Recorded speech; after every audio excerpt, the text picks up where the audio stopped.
جی سر، دو مختلف موضوع تھے آپ سے کہ پہلا وہ تھا کہ اللہ کا دیدار قیامت والے دن، اس پر مطلب کہ ایک یہ اللہ کا میرا دیدار موضوع نہیں تھا، ہوگا اس پہ ایک قیامت کے دن۔ سوالات تھے، اور دوسرا سوال تھا جنگ جمل اور جنگ صفین پر۔ دیکھیں اہل بیت علیہم الصلوۃ والسلام کے احادیث اس بات میں متواتر ہیں کہ اللہ نہ دنیا میں نظر آئے گا سر کی آنکھ سے، اور نہ آخرت میں نظر آئے گا آنکھ سے، ٹھیک ہے نا۔ اللہ تعالیٰ کا دیدار ممکن ہی نہیں ہے۔ البتہ اس مسئلے میں جماعت قوم کے علماء مختلف رکھتے ہیں، وہ کہتے ہیں اللہ تعالیٰ کا دیدار ہوگا۔ وہ صوفی قوم حضرات ہیں، وہ خمینی کا ایک استاد ہے مرزا جواد، کیا نام ہے اس کا، ایک آغا جواد ہے، اس نے ایک کتاب لکھا ہے لقاء اللہ، کہ اللہ سے ملاقات ہوگی۔ یہ سب بکواس ہے۔ اللہ تعالیٰ کا ملاقات نہیں ہوگا، نہ دنیا میں نہ آخرت میں۔ موت لقاء اللہ ہے، موت لقاء اللہ ہے۔ روز قیامت حساب کتاب ہوگا، ملائکہ نظر آئیں گے، رسول اللہ صلی اللہ علیہ وسلم نظر آئے گی، اللہ تعالیٰ آنکھ سے نظر نہیں آئے گا، ٹھیک ہے نا۔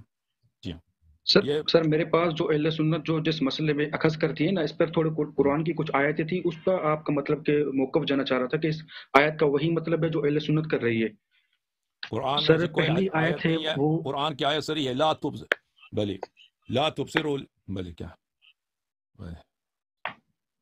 بلی لا تبصر لا يدركه الابصار وهو يدرك الابصار وهو اللطيف الخبير۔ قرآن کی سری آیت ہے لا يدركه الابصار، اللہ تعالیٰ کو آنکھیں نہیں دیکھتی، وهو يدرك الابصار، وہ انسان کے آنکھوں کو دیکھتا ہے، وهو اللطيف الخبير، وہ سب باریک چیزوں کو جانتا ہے اور خبیر ہے، اور سب چیزوں کو سب چیزوں سے علم رکھتا ہے، ٹھیک ہے نا۔ لطیف بولتے ہیں اس شخص کو، اس دوسرا فرد کو جو باریک چیزوں کو، دقیق چیزوں کا علم رکھتا ہے، ٹھیک ہے نا۔ لا تدرک الابصار سر یہ جو وهو يدرك الابصار۔ جی سر یہ جو سورۃ القیامہ میں آیت نمبر 22 اور 23 ہے، جس کا مفہوم ہے کہ اس دن اپنے چہرے ہوں گے جو تر و تازہ ہوں گے اور اپنی رب کی طرف دیکھ رہے ہوں گے، تو سر اس کا کیا مطلب ہے؟